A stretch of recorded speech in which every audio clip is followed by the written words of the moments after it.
എല്ലാവർക്കും നമസ്കാരം. നമ്മുടെ ഇഷ്ടപരമ്പരയുടെ ഇന്നത്തെ പുതുപുത്തൻ വിശേഷങ്ങളിലേക്ക് ഏവർക്കും സ്വാഗതം. എല്ലാവർക്കും നല്ലൊരു ദിവസമാകട്ടെ എന്ന് ആശംസിച്ചുകൊണ്ട് തന്നെ നമുക്ക് വിശേഷങ്ങളിലേക്ക് കടക്കാട്ടോ. വീഡിയോ ഇഷ്ടപ്പെടുവാണെങ്കിൽ ചാനലൊന്ന് സബ്സ്ക്രൈബ് ചെയ്ത് സപ്പോർട്ട് ചെയ്യണേ. ലൈക്ക് ചെയ്യാനും ഹൈപ്പ് ചെയ്യാനും ഒന്നും ആരും മറന്നു പോകരുത് കേട്ടോ. അപ്പം നമുക്ക് വിശേഷങ്ങൾ എന്താണെന്നൊക്കെ നോക്കാം. അങ്ങനെ അനുശ്രീ കോടതിയിൽ നിൽക്കുകയാണ്. അനുവിൻ്റെ വക്കീല് അനുവിനോട് ചോദിക്കുകയാണ്, കല്യാണത്തലേന്ന് ഈ നിൽക്കുന്ന അലോക് അനുശ്രീയെ തട്ടിക്കൊണ്ടു പോയതാണോ എന്ന് ചോദിക്കുക. പെട്ടെന്ന് അലോകിനെ നോക്കിയിട്ട് അനുശ്രീ പറയും അല്ല എന്ന് പറയാം. എന്ത് പറയാനാണ് അനു പോകുന്നതെന്ന് അറിയാൻ വേണ്ടി എല്ലാവരും നോക്കി നിൽക്കുകയാണ്. അലോക് നിൽക്കുന്ന സ്ഥലത്തേക്ക് ഞാനാണ് പോയത് എന്ന് അനുശ്രീ പറയാം. പെട്ടെന്ന് അലോകിൻ്റെ വക്കീല് ഒബ്ജക്ഷൻ യുവർ ഓണർ എന്ന് പറയാം. വാദിഭാഗം ചോദ്യം ചോദിച്ച രീതിയിൽ സാക്ഷി നൽകുന്ന മറുപടിയും രണ്ടും വ്യത്യസ്തമാണ് എന്ന് അയാൾ പറയാണ്. കാര്യങ്ങൾ വ്യക്തമായി രേഖപ്പെടുത്തേണ്ടത് അത്യാവശ്യമാണ് എന്ന് പറയണം. ജഡ്ജി രവിവർമ്മയ്ക്ക് അനുവിനെ ചോദ്യം ചെയ്യാനുള്ള അനുമതി നൽകുകയാണ് കേട്ടോ. അനുവിൻ്റെ അടുത്തേക്ക് വരിക. അനുശ്രീ കാര്യങ്ങളിലേക്ക് വ്യക്തത വരുവാനാണ് ഇപ്പോൾ ഈ കോടതിയിൽ വെച്ച് ചോദിക്കുന്നത് എന്ന് പറയാം. അപ്പം അനു ശരി എന്നുള്ള രീതിയിൽ നിൽക്കുക. അലോക് നിങ്ങളുടെ വീട്ടിലേക്ക് വന്ന് നിങ്ങളെ തട്ടിക്കൊണ്ടു പോയത് അല്ല എന്ന് നിങ്ങൾ തന്നെയാണ് പറഞ്ഞത്. അതെ ശരിയാണ് എന്ന് അനുശ്രീ പറയാം. അതായത് പ്രതി ഉണ്ടായിരുന്ന സ്ഥലത്തേക്ക് നിങ്ങളുടെ സ്വന്തം ഇഷ്ടപ്രകാരം നിങ്ങൾ പോയതാണല്ലേ എന്ന് ചോദിക്കുക. അതെ എന്ന് അനുശ്രീ അപ്പോൾ പറയാണ് കേട്ടോ. അപ്പം അലോകും അച്യുതനും അനന്തനും ഒക്കെ നോക്കി നിൽക്കുകയാണേ. അച്യുതനും ഒരു പുച്ഛത്തോടു കൂടി ബാലനെ നോക്കുകയാണ്. എന്തിനു വേണ്ടിയാണ് അന്ന് രാത്രി നിങ്ങൾ അലോകിൻ്റെ അടുത്തേക്ക് പോയത് എന്ന് അനുശ്രീയോട് അലോകിൻ്റെ വക്കീല് ചോദിക്കുകയാണ്. അനു പേടിയോടെ ബാലനെ നോക്കുക. ബാലൻ എല്ലാം തുറന്നറിഞ്ഞോളൂ എന്നുള്ള രീതിയിൽ കണ്ണടിച്ച് ധൈര്യം കൊടുക്കുകയാണ് കേട്ടോ. അത് കേൾക്കുമ്പോഴത്തേക്കും അലോകിനൊരു ഭയം തോന്നുക. അനു എന്തൊക്കെ പറയാൻ പോകുമെന്നോർത്ത്. എനിക്ക് പോകാതെ വേറെ വഴിയുണ്ടായിരുന്നില്ല. അതായത് നിങ്ങളെ ആരും നിർബന്ധിച്ച് അവിടേക്ക് കൊണ്ടുപോയതല്ല. നിങ്ങളുടെ സ്വന്തം തീരുമാനപ്രകാരമാണ് അലോകിനെ കാണാൻ നിങ്ങൾ പോയത്. ശരിയല്ലേ എന്ന് വക്കീൽ ചോദിക്കുകയാണ്. ശരിയാണ് എന്ന് അനുശ്രീ പറയാം. പക്ഷേ അത് ഞാൻ നിർബന്ധിതയാകുകയായിരുന്നു എന്ന് അനുശ്രീ ബോധ്യപ്പെടുത്തുകയാണ് കോടതിയെ. നിർബന്ധിതയോ? അനുശ്രീ സത്യം മറച്ചു വെച്ചിട്ട് ഒരു കാര്യവുമില്ല. ആ രാത്രി അലോകിനെ കാണാനുള്ള അനുശ്രീയുടെ തീരുമാനത്തിന് പിന്നിൽ എന്തായിരുന്നു എന്ന് ഞാൻ വ്യക്തമായിട്ട് പറയാം. എനിക്കിപ്പോൾ കാര്യങ്ങളൊക്കെ മനസ്സിലാകുന്നുണ്ട്. നിങ്ങളുടെ വീട്ടുകാർ തീരുമാനിച്ച വിവാഹം മുടക്കണം, അലോകിന് പ്രതികാരം വീട്ടണം എന്ന് വക്കീല് പറയാൻ കേട്ടോ. അപ്പം അനുശ്രീ അങ്ങനല്ല എന്നുള്ള രീതിയിൽ തലയാട്ടുക. ആ പ്ലാനിൻ്റെ ഭാഗമായിട്ടല്ലേ രാത്രിയിലുള്ള ആ യാത്ര? അല്ല, ഒരിക്കലുമല്ല എന്ന് അനുശ്രീ പറയാം. അത് തന്നെയാണ് സംഭവിച്ചത്. നിങ്ങൾ കൃത്യമായി പ്ലാൻ ചെയ്ത് അലോകിനെ കൊടുക്കുമായിരുന്നു എന്ന് വക്കീല് പറയാൻ കേട്ടോ. അത് കേൾക്കുമ്പം അനുശ്രീ പറയാൻ പോലും അയാൾ സമ്മതിക്കുന്നു പോലുമില്ല. അലോകിൻ്റെ പേരിൽ ചാർജ് ചെയ്യപ്പെട്ടിരിക്കുന്ന ഈ കേസ് 100% വ്യാജമാണ് എന്ന് അയാൾ വീണ്ടും പറയാം. ഈ കേസിലെ പ്രധാന പ്രതി നിങ്ങളാണ്. നിങ്ങൾ ആസൂത്രണം ചെയ്ത പകയിൽ എൻ്റെ കക്ഷി അലോക് പെട്ടുപോകുകയായിരുന്നു എന്ന് വക്കീല് പറയാൻ കേട്ടോ. അത് കേൾക്കുന്ന ബാലനും ഗോമതിയും ആര്യനുമൊക്കെ ഭയന്ന് നിൽക്കുക. അനുശ്രീ പതറിപ്പോകുമോ എന്നുള്ള ഭയത്താൽ. പെട്ടെന്ന് അച്യുതൻ ഇങ്ങനെ തന്നെ വേണം, ഇനി അനുശ്രീ അടിപതറി വീണോളും എന്നുള്ള ധൈര്യത്തോടു കൂടി നിൽക്കുക. പെട്ടെന്ന് അനുവിൻ്റെ വക്കീൽ എഴുന്നേൽക്കുക. യുവർ ഓണർ, അനുശ്രീയെ ഭയപ്പെടുത്താനാണ് പ്രതിഭാഗം ശ്രമിക്കുന്നത് എന്ന് ബോധ്യപ്പെടുത്തുക ജഡ്ജിയെ. ജീവിതത്തിലെ ഏറ്റവും വേദനാജനകമായ ഒരു അനുഭവം കോടതിക്ക് മുന്നിൽ തുറന്നു പറയാൻ ഈ കുട്ടി തയ്യാറാണ് എന്ന് അനുവിൻ്റെ വക്കീല് ജഡ്ജിയെ ബോധ്യപ്പെടുത്തുകയാണ് കേട്ടോ. എന്നിട്ട് എൻ്റെ കക്ഷിക്ക് യാതൊരു ഭയവും കൂടാതെ സംഭവിച്ച കാര്യങ്ങൾ കോടതിയെ ബോധ്യപ്പെടുത്താനുള്ള അവസരം നൽകണമെന്ന് ബഹുമാനപ്പെട്ട കോടതിയോട് ഞാൻ അഭ്യർത്ഥിക്കുകയാണ് എന്ന് അദ്ദേഹം വീണ്ടും കോടതിയോട് അപേക്ഷിക്കുകയാണ്. ഒബ്ജക്ഷൻ മൈ ലോർഡ് എന്ന് സാക്ഷിയോട് ചോദ്യം ചോദിക്കാനുള്ള എൻ്റെ അവകാശം വാദിഭാഗം പരിമിതപ്പെടുത്താനാണ് ഇവിടെ ശ്രമിക്കുന്നത് എന്ന് രവിവർമ്മ അപ്പോൾ പറയാണ്. പെട്ടെന്ന് ജഡ്ജി പറയും, മിസ്റ്റർ രവിവർമ്മ, അനുശ്രീ പറയാൻ പോകുന്ന കാര്യങ്ങൾ വ്യക്തിപരമായതോ അതോ തുറന്ന കോടതിയിൽ പറയാൻ ബുദ്ധിമുട്ടുള്ളതോ ആണെങ്കിൽ ഈ കോടതിക്ക് ക്യാമറ പ്രൊസീഡിംഗ് നടത്താൻ സാധിക്കും എന്ന് അനുശ്രീയോടും വക്കീലുമാരോടുമായിട്ട് പറയാം. പൊതുജനങ്ങളെ ഒഴിവാക്കി കോടതിയും നിങ്ങളും ആവശ്യമുള്ള ഉദ്യോഗസ്ഥരും മാത്രം സന്നിധരായി നിങ്ങളുടെ മൊഴി രേഖപ്പെടുത്താം. അതിൻ്റെ ആവശ്യമുണ്ടോ എന്ന് അനുവിനോട് ചോദിക്കാൻ കേട്ടോ ജഡ്ജി. അതാണ് നിങ്ങളുടെ താല്പര്യമെങ്കിൽ കോടതിയെ അറിയിക്കാം എന്ന് വീണ്ടും പറയാണ്. അപ്പം അനു ആണെങ്കിൽ ഗോമതിയും ബാലനെ നോക്കുക, പറഞ്ഞോളൂ എന്നുള്ള രീതിയിൽ ധൈര്യം കൊടുക്കുകയാണ്. പെട്ടെന്ന് അനുശ്രീ തലയാട്ടുക, എന്നിട്ട് ഒന്ന് ആത്മവിശ്വാസത്തോടു കൂടി കണ്ണടച്ച് നിൽക്കുകയാണ്. അതിനുശേഷം കോടതിയോട് പറയും, വേണ്ട, എനിക്ക് രഹസ്യമായിട്ട് ഒന്നും പറയാനില്ല, എനിക്ക് സംഭവിച്ചതൊക്കെ തുറന്നു പറയാൻ ഞാൻ തയ്യാറാണ് എന്ന് അനുശ്രീ ബോധ്യപ്പെടുത്തുക. എൻ്റെ ജീവിതത്തിൽ നടന്ന കാര്യങ്ങൾ എൻ്റെ തെറ്റുകൊണ്ട് സംഭവിച്ചതല്ല, ഓക്കെ എന്ന് അപ്പം ജഡ്ജി പറയാണ്. കുട്ടി പറഞ്ഞോളൂ, എൻ്റെ വിശ്വസിച്ച് എൻ്റെ കുടുംബത്തെ രക്ഷിക്കാൻ ശ്രമിച്ചപ്പം എനിക്ക് സംഭവിച്ചു പോയതാ, ദുരന്തമായി ഇത്. ഞാൻ ഇതിൽ ഒരു തെറ്റും ചെയ്തിട്ടില്ല, എൻ്റെ മുന്നിൽ വേറെ ഒരു വഴിയും ഉണ്ടായിരുന്നില്ല. ആ സത്യം ഈ കോടതിയും ഇവിടെ നിൽക്കുന്ന ഓരോരുത്തരും അറിയണം. കാരണം നീതി കിട്ടേണ്ടത് എനിക്കാണ്, ന്യായം എൻ്റെ ഭാഗത്താണ്. എല്ലാവരുടെ മുന്നിൽ സത്യം തുറന്നു പറയാൻ എനിക്കൊരു ഭയവുമില്ല. ഞാൻ എന്തിനാണ് ഭയപ്പെടേണ്ടത്? ഞാനൊരു തെറ്റും ചെയ്തിട്ടില്ലല്ലോ എന്ന് അനുശ്രീ നല്ല ബോൾഡായിട്ട് ധൈര്യത്തോടു കൂടി തന്നെ മറുപടി പറയാം. അത് കാണുന്ന അലോകിന്റെ വക്കീല് ഞെട്ടിപ്പോവാണ് കേട്ടോ. ഇങ്ങനെ ഒന്നല്ല അയാൾ പ്രതീക്ഷിച്ചത്. പെട്ടെന്ന് അനുവിന്റെ വക്കീല് പറയും, അനുശ്രീ, അന്ന് യഥാർത്ഥത്തിൽ സംഭവിച്ചത് എന്താണ്? കുട്ടിക്ക് തുറന്നു പറയാം എന്ന് പറയണം. അതിനുശേഷം ആ വക്കീല് അദ്ദേഹത്തിന്റെ സ്ഥാനത്ത് പോയി ഇരിക്കുവാണ് കേട്ടോ. അപ്പം കോടതി വീണ്ടും പറയും, ധൈര്യമായിട്ട് കുട്ടി പറഞ്ഞോളൂ, ഇവിടെ ഭയപ്പെടേണ്ട ഒരാവശ്യമില്ല എന്ന് പറയാം. ഞാനും അലോകം തമ്മിൽ സ്നേഹത്തിലായിരുന്നു എന്ന് അനുശ്രീ കോടതിക്ക് മുൻപാകെ പറയാണ്. പക്ഷേ പിന്നീട് അലോകിൻ്റെ യഥാർത്ഥ മുഖം എന്താണെന്ന് എനിക്ക് മനസ്സിലാക്കാൻ സാധിച്ചത്. എൻ്റെ കുടുംബത്തോടുള്ള പ്രതികാരം വീട്ടാൻ അവൻ എന്നെ ഉപയോഗിച്ചത്. ഞങ്ങൾ തമ്മിലുള്ള ബന്ധം ഞാനായിട്ട് തന്നെ അവസാനിപ്പിച്ചു എന്ന് അനുശ്രീ കോടതിക്ക് മുന്നാകെ പറയാണ്. അപ്പം അനു എന്താണ് പറയുന്നത് അറിയാൻ എല്ലാവരും ആകാംക്ഷയോട് കൂടി നിൽക്കുക. അതിനുശേഷം അലോകുമായിട്ട് എനിക്ക് യാതൊരു കോണ്ടാക്റ്റും ഉണ്ടായിരുന്നില്ല, എല്ലാം അവസാനിച്ചു എന്ന് തന്നെയാണ് ഞാൻ വിശ്വസിച്ചിരുന്നത്. അതിനുശേഷമാണ് എൻ്റെ വീട്ടുകാർ തീരുമാനിച്ച വിവാഹത്തിന് ഞാൻ സമ്മതിച്ചത് പോലും. ആ കല്യാണത്തിന് എനിക്ക് 100% സമ്മതമായിരുന്നു. ഞാൻ പൂർണ്ണ മനസ്സോടു കൂടിയാണ് ഞാൻ സമ്മതം മൂളിയത്. പക്ഷേ എൻ്റെ വിവാഹ തലേന്ന് രാത്രി ഈ നിൽക്കുന്ന അലോക് തുടരെ എന്നെ ഫോണിലേക്ക് വിളിക്കാൻ തുടങ്ങി എന്ന് അനുശ്രീ കോടതിക്ക് മുന്നാകെ ബോധ്യപ്പെടുത്തുകയാണ്. ഞാൻ കോളുകളൊന്നും അറ്റൻഡ് ചെയ്തില്ല, എന്ത് ചെയ്യണമെന്ന് എനിക്കറിയില്ല. കുറച്ച് സമയം കഴിഞ്ഞപ്പം എൻ്റെ ഫോണിലേക്ക് മെസ്സേജുകൾ വരാനായിട്ട് തുടങ്ങി എന്ന് അനുശ്രീ വീണ്ടും പറയാണ് കേട്ടോ. ഇപ്പം എല്ലാവരും ആകാംക്ഷയോടെ കേട്ട് നിൽക്കുകയാണ്. ആ മെസ്സേജുകൾ തുറന്നു നോക്കിയപ്പോൾ അതിൽ ഞാൻ കണ്ടത് ഞാനും അലോകും തമ്മിലുള്ള മോർഫ് ചെയ്ത പല രീതിയിലുള്ള മോശപ്പെട്ട ഫോട്ടോകളായിരുന്നു എന്ന് അനുശ്രീ കോടതിക്ക് മുന്നാകെ പറയാണ് കേട്ടോ. അത് കേൾക്കുന്ന അലോക് തല കുനിച്ച് നിൽക്കുകയാണ്. ഇപ്പം തൻ്റെ മകൾ അനുഭവിച്ച ദുരിതങ്ങൾ കേൾക്കേണ്ടി വരുന്ന ബാലനും ഗോമതിക്കും ഒരുപാട് സങ്കടങ്ങൾ വരികയാണ്. ആ ചിത്രങ്ങളൊന്നും എൻ്റേതല്ല, പക്ഷെ മറ്റാരും അത് വിശ്വസിക്കില്ല എന്ന് എനിക്കറിയായിരുന്നു. അത്രയധികം ഒറിജിനാലിറ്റി തോന്നുന്ന രീതിയിലുള്ള ഫോട്ടോസുകളായിരുന്നു അലോക് എൻ്റെ ഫോണിലേക്ക് എനിക്ക് അയച്ചു തന്നുകൊണ്ടിരുന്നത്. എനിക്ക് പേടിച്ചു പോയി. ആ ഫേക്ക് ഫോട്ടോസ് പുറത്തു വന്നാൽ എൻ്റെ കുടുംബം പിന്നെ തകർന്നു പോകും. എൻ്റെ ജീവിതം മാത്രമല്ല, എൻ്റെ അച്ഛനും അമ്മയും ഒന്നും പിന്നെ ജീവിച്ചിരിക്കില്ല. അപമാന ഭാരത്താൽ എൻ്റെ കുടുംബം മുഴുവനും തകർന്നു പോകുമെന്ന് ഞാൻ ഭയന്നു എന്ന് അനുശ്രീ കരഞ്ഞുകൊണ്ട് പറയാണ്. എൻ്റെ കുടുംബം മുഴുവനും അപമാനിക്കപ്പെട്ട് നിൽക്കാതിരിക്കാനായിട്ടാണ് സംസാരിക്കാനായിട്ട് അലോകിൻ്റെ അടുത്തേക്ക് ഞാൻ പോയത്. പക്ഷേ അവിടെ എത്തിയപ്പോൾ കാര്യങ്ങളൊക്കെ തകിടം മറിഞ്ഞു. ഞാൻ കരുതിയതുപോലൊന്നും ആയിരുന്നില്ല, അവനെല്ലാം പ്ലാൻ ചെയ്തിട്ടുണ്ടായിരുന്നു മുന്നേ തന്നെ എന്നും പറഞ്ഞ് അനുശ്രീ തനിക്ക് സംഭവിച്ച എല്ലാ കാര്യങ്ങളും പറയാണ്. തന്നെ ബലമായി പിടിച്ച് വണ്ടിയിൽ കയറ്റിക്കൊണ്ട് പോകുന്നതും അതിനുശേഷം ആളൊഴിഞ്ഞ ഒരു വീട്ടിൽ കൊണ്ടുപോയി തന്നെ താമസിപ്പിക്കുന്നതും ബോധരഹിതയായി ഒരു രാത്രി മുഴുവനും തന്നെ കെട്ടിയിട്ടതും പിറ്റേന്ന് തൻ്റെ കല്യാണം മുടങ്ങി എന്നറിഞ്ഞ് ഒരു തെറ്റും ചെയ്യാത്തവനെ പോലെ അലോക് തന്നെ വീട്ടിൽ കൊണ്ടാക്കാൻ പോയതും വേറെ ഒരു വഴിയുമില്ലാതെ തൻ്റെ കുടുംബത്തിൻ്റെ മാനം രക്ഷിക്കാൻ തന്നെ ഇത്രയും വലിയ തെറ്റ് ചെയ്ത അലോകിനോടുള്ള ദേഷ്യം കൊണ്ട് ആ താലയെടുത്ത് സ്വയം ഞാനെടുത്ത് കഴുത്തിൽ അണിഞ്ഞതും വരെയുള്ള സകല കാര്യങ്ങളും അനുശ്രീ കോടതി അറിയിക്കുക.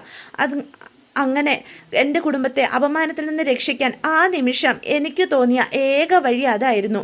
എൻ്റെ മുന്നിൽ വേറെ ഒരു വഴിയും ഉണ്ടായിരുന്നില്ല എന്ന് അനുശ്രീ കോടതി മുന്നാകെ കരഞ്ഞുകൊണ്ട് പറയാം. അതുകൊണ്ടാണ് ഞാൻ അങ്ങനെ ഒരു കാര്യം ചെയ്തത്. സ്വന്തം കഴുത്തിൽ ആ താലി എടുത്ത് കെട്ടിയത്. എനിക്ക് വേറെ വഴി ഉണ്ടായിരുന്നില്ല, അല്ലാതെ വേറൊന്നിനും വേണ്ടിയല്ല. അലോകിനെ എനിക്ക് ഒരിക്കലും സ്നേഹിക്കില്ല, എൻ്റെ ഭർത്താവായിട്ട് അവനെ ഞാൻ ഒരിക്കലും സ്വീകരിക്കുകയുമില്ല. എന്നോട് ഇത്രയും വലിയ തെറ്റുകൾ ചെയ്ത ഇവനെ ഞാൻ എങ്ങനെ പിന്നീട് സ്നേഹിക്കും? പെട്ടെന്ന് അച്യുതൻ അവിടെ നിന്ന് വിളിച്ചു പോവുക. ഇവളീ പറഞ്ഞ ഒരു വാക്കുകൾ സത്യമല്ല, എൻ്റെ മകൻ ഒരിക്കലും ഇങ്ങനെ ഒന്നും ചെയ്തിട്ടില്ല എന്ന് അച്യുതൻ അവിടെ നിന്ന് പറയണം കേട്ടോ. മോനെ മനഃപൂർവ്വം കൊടുക്കാനാ ഇവൾ ഇതൊക്കെ ശ്രമിക്കുന്നത്. പെട്ടെന്ന് judge order order order in the court എന്ന് വിളിച്ചു പറയാണ്. ഇനിയും കോടതി നടപടികൾ തടസ്സപ്പെടുത്തിയാൽ നിങ്ങൾക്ക് പ്രൊസീഡ് ആരംഭിക്കാൻ കോടതിക്ക് മടിയുണ്ടാവില്ല. അതുകൊണ്ട് നൗ ടേക്ക് യുവർ സീറ്റ് എന്ന് വിളിച്ചു പറയണം. അത് കേൾക്കുന്ന അച്യുതൻ അവിടെ ഇരിക്കുകയാണ് കേട്ടോ. കാര്യങ്ങളൊക്കെ കൈവിട്ടു പോവാണെന്ന് അച്യുതനും ഏകദേശം ബോധ്യപ്പെട്ടിട്ടുണ്ട്. അപ്പം പെട്ടെന്ന് ജഡ്ജി ചോദിക്കുക, അനുശ്രീ, നിങ്ങൾക്ക് ഈ കേസുമായി ബന്ധപ്പെട്ട് ഇനി കോടതിയോട് പറയാനുള്ളതായി എന്തെങ്കിലും ഉണ്ടോ എന്ന് ചോദിക്കുക. ബഹുമാനപ്പെട്ട കോടതിയോട് എനിക്ക് പറയാനുള്ള സത്യങ്ങൾ ഇത്രയുമാണ്, ഞാൻ എല്ലാ സത്യങ്ങളും ബോധിപ്പിച്ചു കഴിഞ്ഞു എന്ന് അനുശ്രീ കോടതി മുൻപാകെ പറയാണ് കേട്ടോ. അത് കേൾക്കുന്ന അച്യുതനും അതുപോലെ അച്യുതൻ്റെ വക്കീലും എന്ത് ചെയ്യണമെന്നറിയാതെ നിൽക്കുകയാണ്. പെട്ടെന്ന് അനുവിൻ്റെ വക്കീൽ എഴുന്നേറ്റ് നിൽക്കുക. എന്നിട്ട് കോടതിയോടായിട്ട് പറയും, ഈ കോടതിയുടെ മുന്നിൽ എൻ്റെ കക്ഷി തൻ്റെ ജീവിതത്തിലെ ഏറ്റവും വേദനാജനകമായ നിമിഷങ്ങളാണ് ഇന്ന് തുറന്നു പറഞ്ഞത്. ഒരു കുട്ടി നേരിടേണ്ടി വന്ന അത്രയും അസഹ്യമായ വേദന. ഇതൊരു സാധാരണ പ്രണയബന്ധത്തിൻ്റെ അവസാനമല്ല. ഒരു പെൺകുട്ടിയുടെ വിശ്വാസത്തെ പ്രണയത്തിന്റെ പേരിൽ ചൂഷണം ചെയ്ത ശേഷം ആ വിശ്വാസത്തെ തന്നെ ആയുധമാക്കി അവളുടെ ജീവിതവും അവളുടെ കുടുംബത്തിന്റെ അഭിമാനവും തകർക്കാൻ നടത്തിയ മനുഷ്യത്വരഹിതമായ ഒരു കുറ്റകൃത്യമാണ്. ഇന്നത്തെ കാലത്ത് ഒരു പെൺകുട്ടി പോലും സേഫ് അല്ലാത്ത രീതിയിലാണ് കാലം പോയിക്കൊണ്ടിരിക്കുന്നത്. ഭാഗം ഇത്രയും നേരം ഈ കോടതിക്ക് മുന്നാകെ സമർപ്പിച്ച കെട്ടുകഥകളൊക്കെ എൻ്റെ കക്ഷിയുടെ ഈ തുറന്നു പറച്ചിലിന് മുന്നിൽ നിലനിൽക്കില്ല എന്ന് ഞാൻ ബഹുമാനപ്പെട്ട കോടതിയെ വിനയപൂർവ്വം ബോധ്യപ്പെടുത്തുന്നു എന്ന് ഹനുവിൻ്റെ വക്കീൽ വീണ്ടും പറയാണ് കേട്ടോ. അതിനുശേഷം അദ്ദേഹം പറയും, ഇതൊരു അനുശ്രീയുടെ കേസ് മാത്രമല്ല, പ്രണയം എന്ന വിശ്വാസത്തെ ദുരുപയോഗം ചെയ്ത് ഒരു പെൺകുട്ടിയുടെ ജീവിതം തകർക്കാൻ ശ്രമിക്കുന്ന ഏതൊരാൾക്കും ഈ കോടതി നൽകുന്ന ഒരു സന്ദേശം കൂടിയാണ് ഈ കേസിൻ്റെ വിധി എന്ന് വീണ്ടും പറയാം. അപ്പോൾ കാര്യങ്ങളൊക്കെ കൈവിട്ടു പോയോ എന്നുള്ള ഭയത്തിൽ അച്യുതൻ നിൽക്കുക. ഈ കുറ്റകൃത്യത്തിൻ്റെ ഗൗരവം പരിഗണിച്ച് പ്രതിയായ അലോകിന് നിയമം അനുശാസിക്കുന്ന ഏറ്റവും കടുത്ത ശിക്ഷ തന്നെ നൽകണമെന്ന് ഞാൻ ഈ കോടതിയോട് അപേക്ഷിക്കുന്നു. താങ്ക് യു യുവർ ഓണർ എന്ന് പറഞ്ഞിട്ട് അദ്ദേഹത്തിൻ്റെ സീറ്റിൽ ഇരിക്കുകയാണ് കേട്ടോ. അപ്പം കോടതി എല്ലാവരുടെയും വാദവും പ്രതിവാദവും എല്ലാം കേട്ടതിന് ശേഷം വിധിക്കായിട്ട് എല്ലാവരും കാത്തിരിക്കുകയാണ്. ഇതേസമയം അലോകിനും പ്രതീക്ഷയറ്റു. തനിക്ക് ഇവിടുന്ന് രക്ഷപ്പെടാൻ പറ്റില്ല എന്നൊരു ചിന്ത വരിക. ഈ കേസിൻ്റെ തുടർ വിചാരണ 15-ാം തീയതി നടക്കുന്നതാണ് എന്ന് ജഡ്ജി എല്ലാവരോടുമായിട്ട് പറയണം കേട്ടോ. എല്ലാവരും കോടതിയിൽ നിന്ന് പുറത്തേക്ക് വരികയാണ്. അപ്പം ബാലനോട് വക്കീൽ പറയും, ബാലേട്ട, അടുത്ത ഹിയറിംഗ് 15-ാം തീയതിയാണ്. ഇനി മിക്കവാറും അന്നുകൊണ്ടൊരു തീരുമാനമാകും.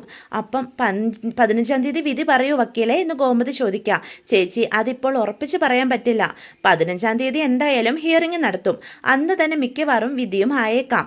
അല്ലെങ്കിൽ പിന്നൊരു ഹിയറിംഗ് കൂടി കഴിഞ്ഞിട്ടാവും വിധി വരിക എന്ന് പറയാം. അപ്പോൾ ഇനി എത്ര നാൾ ഈ കേസിൻ്റെ പിന്നാലെ നടക്കേണ്ടതായിട്ട് വരും എന്ന് ഗോമതി ചോദിക്കാം. അമ്മ, ഈ കോടതിയുടെ കാര്യങ്ങളൊക്കെ അങ്ങനൊക്കെ തന്നെയാ. ഏതൊരു കേസിലും പെട്ടെന്നൊന്നും വിധി പറയില്ല. ചെറു കേസുകളിൽ 4-5 തവണയൊക്കെ കോടതി കയറി ഇറങ്ങേണ്ടി വരും. അങ്ങനെയൊക്കെയാ കാര്യങ്ങൾ. വർഷങ്ങളായി കേസിന്റെ പിന്നാലെ നടക്കുന്ന എത്രയോ മനുഷ്യർ നമുക്ക് ചുറ്റുമുണ്ടോ.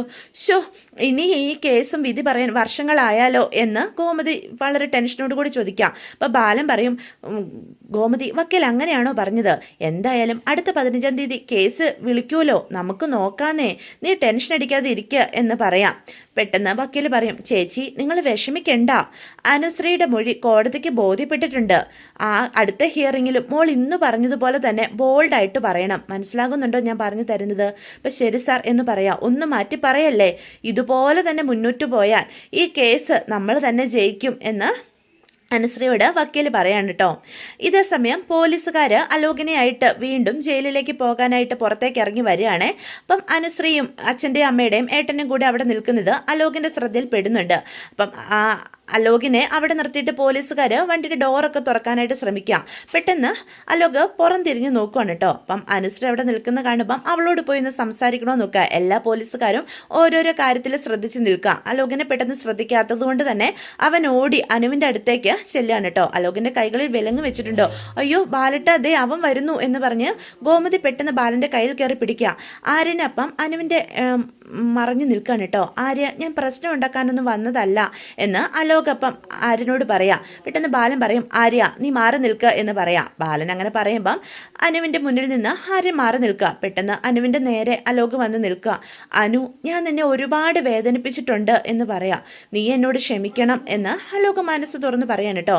പെട്ടെന്ന് ഒരു പോലീസുകാരൻ ഫോൺ ചെയ്തുകൊണ്ട് നിൽക്കായിരുന്നു. ഫോൺ കട്ട് ചെയ്തിട്ട് വരുമ്പോഴാണ് അലോക് അനുവിനോട് സംസാരിക്കുന്ന കാണുന്നത്. എടാ, ഇങ്ങോട്ട് വാടാ എന്നും പറഞ്ഞുകൊണ്ട് അലോകിനെ പിടിച്ചു പിടിച്ചു വലിച്ചുകൊണ്ട് ആ പോലീസുകാരൻ അങ്ങോട്ട് പോകും കേട്ടോ. പെട്ടെന്നാണ് അച്യുതനും അനന്തനും അങ്ങോട്ട് വരുന്നത്. പോലീസുകാര് അലോകിനെ തള്ളി വണ്ടിയിലേക്ക് ഇട്ടിട്ട് അവരുടെ വണ്ടി എടുത്ത് പോകുന്ന കാണുന്ന അച്യുതൻ പറയും, എന്തിനാ എൻ്റെ മോനെ തള്ളിയിടുന്നത്? അവൻ കൊലക്കുറ്റമൊന്നും ചെയ്തിട്ടില്ലല്ലോ എന്ന് ചോദിക്കാം. അവനോട് കുറച്ച് മാന്യമായിട്ട് പെരുമാറിക്കൂടെ എന്ന് വീണ്ടും പറയാണ് കേട്ടോ അനന്തം പറയും, അച്യുത നീ ഒന്ന് അടങ്ങ് എന്ന് പറയാണേ. പെട്ടെന്നാണെങ്കിൽ ഇതെല്ലാം കണ്ടുകൊണ്ട് ദേവമംഗലത്തുള്ളവരും അവിടെ നിൽക്കുന്നുണ്ട്. നീ സമാധാനപ്പെട് അച്യുത, ദേ അവനിപ്പം പോലീസ് കസ്റ്റഡിയിലാ. ഇങ്ങനെയൊക്കെ അവർ പെരുമാറുള്ളൂ.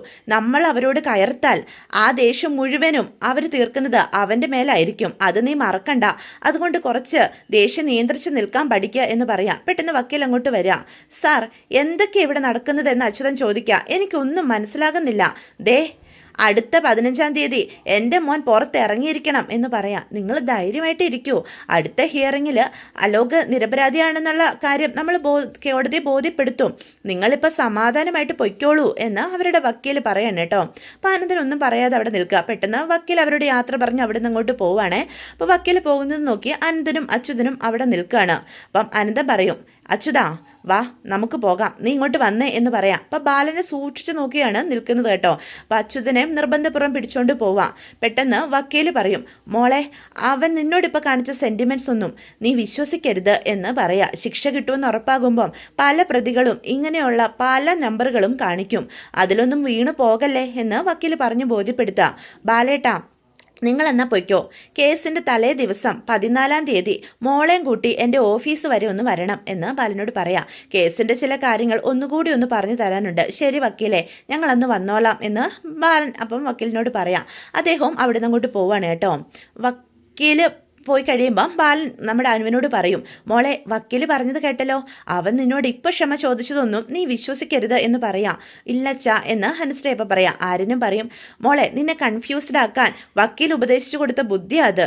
മോള് കോടതിയിൽ പറയുന്ന സത്യവ ഈ കേസിൻ്റെ ഏറ്റവും വലിയ ശക്തി. അതിൽ നിന്ന് മോള് പിന്നോട്ട് പോകരുത് ഒരിക്കലും എന്ന് പറയാം. അപ്പം ഗോമതി പറയും, ഇതിൻ്റെയൊക്കെ വല്ല കാര്യം ഉണ്ടായിരുന്നു. അവൻ അനുഭവിക്കുന്നതും നമ്മൾ തന്നെ കാണേണ്ടി വരുന്നില്ലേ എന്ന് ഗോമതി സങ്കടത്തോടെ പറയാം. അമ്മയ്ക്കെന്താ അവനോടിപ്പോൾ ഒരു സെൻറ്റിമെൻറ്റ്സ് എന്ന് ചോദിക്കാം. എടാ അവൻ എൻ്റെ ഏട്ടൻ്റെ മോനല്ലേടാ. അവനെ അങ്ങനെ കണ്ടില്ലെന്ന് നടിക്കാൻ പറ്റുമോ? അവനെ ഈ കോലത്തിൽ കാണുമ്പം നിന്റെ ഏട്ടൻ്റെ മോനെ ഓർത്ത് നീ എന്തിനാ വിഷമിക്കുന്നത് ഗോമതി എന്ന് ബാലനപ്പം ചോദിക്കാം. മര്യാദയ്ക്ക് അവനെ വളർത്തേണ്ടത് നിന്റെ ഏട്ടൻ്റെ ഉത്തരവാദിത്വമായിരുന്നില്ലേ? അയാളത് ചെയ്തില്ല. അതിൻ്റെ ഫലവാ അവനും അച്യുതനും ഇപ്പം കിടന്ന് അനുഭവിക്കുന്നത് എന്ന് പറയാണ് കേട്ടോ. അപ്പം ആരും പറയും, അതച്ഛൻ പറഞ്ഞത് ശരിയാന്ന് പറയും. ഇപ്പം അവൻ റിമാൻഡിലേ ആയിട്ടുള്ളൂ, പക്ഷേ അവന് ജീവപര്യന്തം വാങ്ങിക്കൊടുക്കണം, എന്നിട്ട് ഞാൻ അടങ്ങൂ എന്ന് ബാലനാണെങ്കിൽ പറയണേ. അപ്പം ആരും അത് ശരിവെക്കുന്ന പോലെ തലയാട്ടാണ് കേട്ടോ. പക്ഷേ അനുവാണെങ്കിൽ ഒന്നും മിണ്ടാതെ നിൽക്കാം. ഇതേ സമയം പിന്നീട് കാണിക്കുന്നത് ദേവമംഗലമാണ്. ദേവമംഗലത്ത് മീനു പറയാ, അനുമോള് കോടതിയിൽ സ്ട്രോങ് ആയിട്ട് നിന്നല്ലോ, അത് മതി എന്ന് പറയാണ്. അപ്പം അനു പറയും, എനിക്ക് നല്ല പേടിയുണ്ടായിരുന്നു ചേച്ചി, പിന്നെ എന്തോ ഒരു ധൈര്യത്തിൽ ഞാനങ്ങ് നിന്ന് എല്ലാ സത്യങ്ങളും വിളിച്ച് പറഞ്ഞതാ എന്ന് പറയാം. അപ്പോൾ ഗോമതി പറയും, കൃഷ്ണമംഗലത്തുകാർക്ക് വേണ്ടി വാദിച്ച വക്കീല് അയാൾക്ക് മനസാക്ഷി എന്ന് പറയുന്ന സാധനമില്ല. എതിർഭാഗത്തിൻ്റെ വക്കീൽ അങ്ങനെ ആയിരിക്കുമല്ലോ അപ്പച്ചി. എന്നാലും ഇങ്ങനെയുണ്ടോ? എന്തൊക്കെ കള്ളത്തരങ്ങളാ അയാൾ വിളിച്ചു പറഞ്ഞത് എന്ന് പറയാം. ചിന്തിച്ചിട്ട് പോലും ഇല്ലാത്ത കാര്യങ്ങളൊക്കെയാണ് ആ വക്കീൽ അനുകുട്ടിയോട് ചോദിച്ചത്. പക്ഷെ നമ്മുടെ വക്കീലും അത്ര മോശമൊന്നുമില്ല, അയാളും മിടുക്കന എന്ന് ഗോമതി പറയാം. അങ്ങനെ വേണമല്ലോ എന്ന് പറയാണ് കേട്ടോ.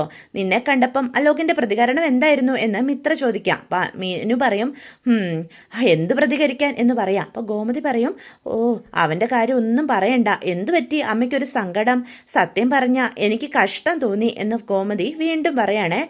ഈ ജയിലിൽ നിന്ന് പ്രതികളെയൊക്കെ കൊണ്ടുവരുന്ന വണ്ടിയില്ലേ, ആ വണ്ടിയിലാണ് അവനെ കൊണ്ടുവന്നത്. അത് കേൾക്കുന്ന മിത്രയ്ക്ക് സങ്കടം വരിക. അവനാകെ കോലം കെട്ടു എന്ന് പറയാം. അമ്മേ, അവൻ ഗോവയ്ക്ക് ടൂറിന് പോയതൊന്നും അല്ല, ജയിലിലേക്കാണ് പോയത്. പിന്നെ എങ്ങനെ കോലം കെടാതിരിക്കും എന്ന് മീനാക്ഷി പറയാണ് കേട്ടോ. അതും ശരിയാ, ജയിലിലിട്ട് അവനെ ശരിക്കും തല്ലിയെന്നാ തോന്നുന്നേ പോലീസുകാരൊക്കെ. എൻ്റെ പൊന്നമ്മേ, തല്ലൊക്കെ പോലീസ് സ്റ്റേഷനിൽ വെച്ചാ, ജയിലിലെ പ്രതികളെ ആരും തല്ലാറില്ല. ഇനി ജയിലിലെ നിയമങ്ങൾ അനുസരിച്ചില്ലെങ്കിലേ അവിടുന്ന് തല്ല് കിട്ടത്തുള്ളൂ എന്ന് മീനു പറയാണ് കേട്ടോ. അപ്പോൾ ഇതെല്ലാം കേൾക്കുമ്പോൾ മിത്രയ്ക്ക് ഒരുപാട് സങ്കടം തോന്നുന്നുണ്ട്. പിന്നെ ഈ ജയിലിലൊരു രീതിയുണ്ട്, അതെന്നതാ മീനു എന്ന് ചോദിക്കാം.